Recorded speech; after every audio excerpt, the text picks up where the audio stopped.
आज का आपका टॉपिक है कस्टमर एटीट्यूड। जैसा कि आपने पिछले सेशंस में कॉन्फ्लिक्ट्स के बारे में पढ़ा है कि कॉन्फ्लिक्ट्स कैसे पैदा होते हैं, उनके क्या कारण रहते हैं, नेगोशिएशन के बारे में पढ़ा है, लॉयल कस्टमर के बारे में पढ़ा है कि एक कस्टमर कैसे किसी प्रोडक्ट के लिए लॉयल हो सकता है। ये सारी बातें जो हैं वो कस्टमर एटीट्यूड के ऊपर निर्भर करती हैं। तो आपका जो आज का सेशन है कस्टमर एटीट्यूड, इसमें हम ये सारी बातें पढ़ेंगे कि कस्टमर का एटीट्यूड कैसा होता है। ठीक है, ठीक है। कस्टमर एटीट्यूड क्या होता है? कस्टमर एटीट्यूड साधारण से शब्दों में यही है कि कस्टमर का दृष्टिकोण कैसा है।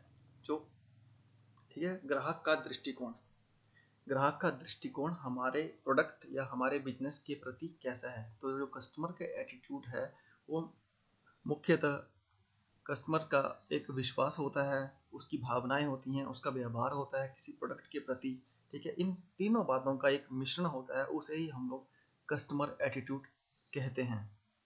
ठीक है, customer attitude are a composite of a person believe about a product, feeling about a product and behavioural intentions toward your business और ए प्रोडक्ट। ठीक है, कस्टमर एटीट्यूड जो होता है वो किसी कस्टमर का किसी प्रोडक्ट के प्रति जो उसका विश्वास है, उसकी फीलिंग्स हैं और उसका जो व्यवहार है। ठीक है, इन तीनों बातों का जो मिश्रण होता है उसे ही हम लोग कस्टमर एटीट्यूड कहते हैं। आगे है कंज्यूमर एटीट्यूड या customer attitude are a composite of a consumer belief, feelings and behaviour. ठीक है, कि ये तीन जो बातें हैं इनका ही मिश्रण है।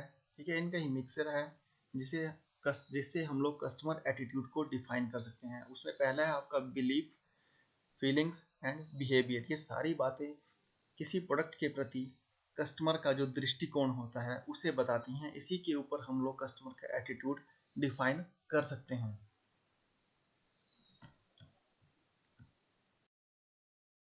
का बिलीफ, विश्वास, कि कस्टमर का विश्वास किसी प्रोडक्ट के ऊपर कैसा है। कि कस्टमर का जो विश्वास होता है उसी के बेसिस के ऊपर हम लोग कस्टमर का या तो उसका बिलीफ उस प्रोडक्ट के प्रति या तो पॉजिटिव हो सकता है या नेगेटिव हो सकता है। ये उसके विश्वास के ऊपर डिपेंड करता है। और कुछ जो बिलीफ्स हैं वो न्यूट्रल हो सकते हैं कि कॉफ़ी इज़ ब्लैक, कि वो कॉफ़ी ब्लैक है तो ब्लैक ही होगी, वो उसका विश्वास है। परंतु कुछ जो बिलीफ्स हैं वो या तो कस्टमर के पॉजिटिव हो सकते हैं या नेगेटिव हो सकते हैं। ठीक है, फॉर एग्जांपल कि कुछ लोग अगर चाय पीते हैं तो वो उनकी सेहत के लिए अच्छा होता है, वो उन्हें तनाव से मुक्ति प्रदान करती है चाय। तो उनका एक पॉजिटिव बिलीफ है कि वो उन्हें हेल्प मिल रही है, कि वो रिलैक्स फील करते हैं जब वो चाय या कॉफ़ी या टी पीते हैं, तो उन्हें वो अच्छा लगता है। वो उनका एक पॉजिटिव बिलीफ है। परंतु कुछ कस्टमर या कुछ उनको चाय पीने से उनकी सेहत को नुकसान हो रहा है तो वो उनका एक नेगेटिव बिलीफ है। ठीक है, उसके कारण हम ये बोल सकते हैं कि कस्टमर जो बिलीफ है वो कस्टमर एटीट्यूड में एक महत्वपूर्ण या इम्पोर्टेंट रोल प्ले करता है। कस्टमर का पॉजिटिव बिलीफ बताने के लिए या उसका नेगेटिव बिलीफ डिफाइन करने के लिए। का फीलिंग्स, ठीक है, फीलिंग्स भावनाएं, कस्टमर की भावनाएं किसी प्रोडक्ट के प्रति कैसी हैं।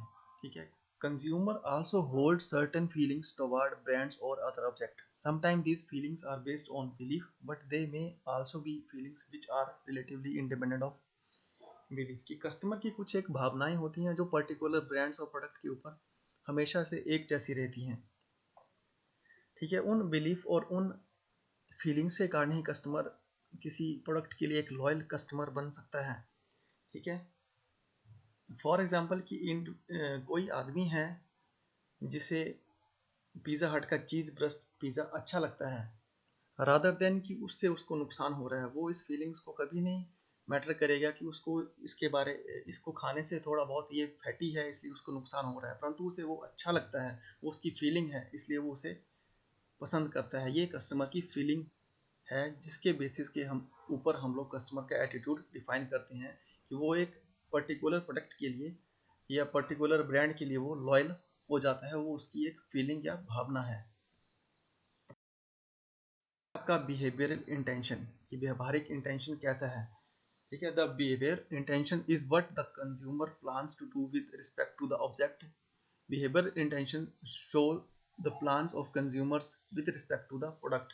ठीक है, जो प्रोडक्ट के ऊपर उसकी जो कोई योजनाएं होती हैं, उसका व्यवहार कैसा है उस प्रोडक्ट के ऊपर, इसमें वो बातें आती हैं।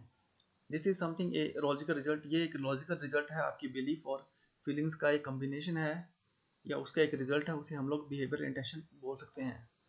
फॉर एग्जाम्पल कि किसी इंडिविजुअल को कोई रेस्टोरेंट, मान लो एक पर्टिकुलर रेस्टोरेंट अच्छा नहीं लगता है, परंतु वो उसके दोस्तों को अच्छा लगता है, वहाँ पे वो हैंग आउट करने जाते हैं, इस कारण उसका व्यवहार भी उस प्रोडक्ट उस रेस्टोरेंट के प्रति चेंज हो जाएगा, क्योंकि वो उनके बैठने का एक अच्छा प्लेस है।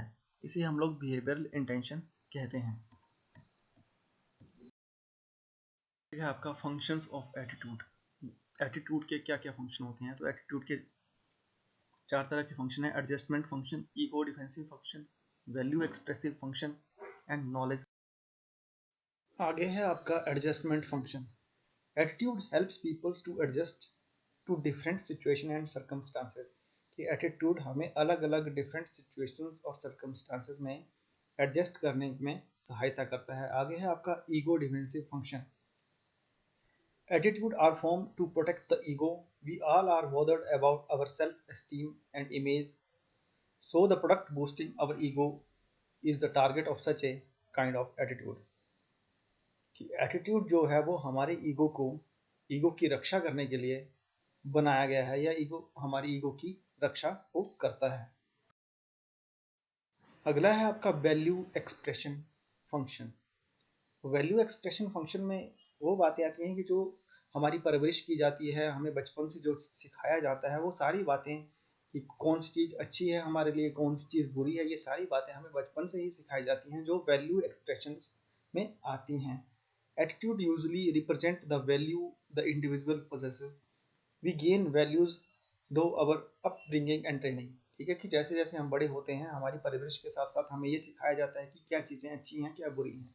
Our value system encourages or discourages us to buy certain product। की जो हमारा वैल्यू सिस्टम है, उसकी वजह से ही वो कुछ चीज़ें खरीदने के लिए वो हमें प्रोत्साहित करता है, और कुछ को डिस्करेज करता है कि ये चीज़ें हमारे लिए अच्छी नहीं हैं। For example, our value system allows और disallows us to purchase product such as cigarette, alcohol, drug. ठीक है, कि जो हमारी वैल्यू सिस्टम है वो हमें कुछ चीज़ों को, जैसे सिगरेट, अल्कोहल है, उन चीज़ों को खरीदने में डिसअलाउ करता है, और कुछ जो अच्छी चीज़ें हैं उनको खरीदने में हमें अलाउ करता है। तो इसमें ये सारी बातें आती हैं वैल्यू एक्सप्रेशन फंक्शन में। अगला है नॉलेज फंक्शन। ठीक है, individuals continuously seeks knowledge and information.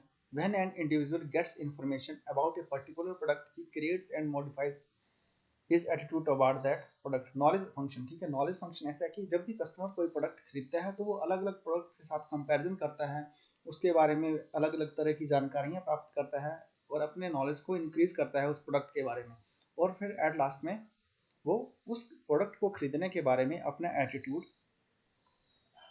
बदल भी सकता है। उस प्रोडक्ट को वो खरीद सकता है, अगर उसे वो प्रोडक्ट अच्छा लगता है तो उसे खरीद लेगा। अगर उसको वो उस प्रोडक्ट की एडवांटेज डिसएडवांटेज पता लग जाती है, तो वो उसका नहीं खरीदेगा। ये है आपका नॉलेज फंक्शन। आगे है आपका try component model of attitude. Try component model में तीन तरह के कंपोनेंट हैं: cognitive component, affective component and cognitive component. ठीक है, cognitive component में the first component is cognitive component. It consists of an individual knowledge or perception toward few product or services through personal experience। ठीक है, कि इसमें जो customer है उसका खुद का नॉलेज, ठीक है, किसी प्रोडक्ट के लिए, या वो कहीं और से उस प्रोडक्ट के रिलेटेड इन्फॉर्मेशन वो गैदर कर लेता है, या उस प्रोडक्ट को पहले यूज़ करता है, या उसका कोई पर्सनल एक्सपीरियंस है। ठीक है, इन अलग अलग सोर्सेज से जो किसी प्रोडक्ट के बारे में वो इन्फॉर्मेशन गैदर करता है, ठीक है, उसी इन्फॉर्मेशन के बेसिस के ऊपर वो प्रोडक्ट खरीदता है, और उसे उस प्रोडक्ट के ऊपर विश्वास होता है, वो बिलीफ आ जाता है उसे उस प्रोडक्ट के ऊपर, कि जो उसने अलग अलग जगह से इंफॉर्मेशन गैदर की है और उसे वो अच्छी लग रही है। इसे हम लोग कॉग्निटिव कंपोनेंट कहते हैं। अगला है affective component. The second part is affective component.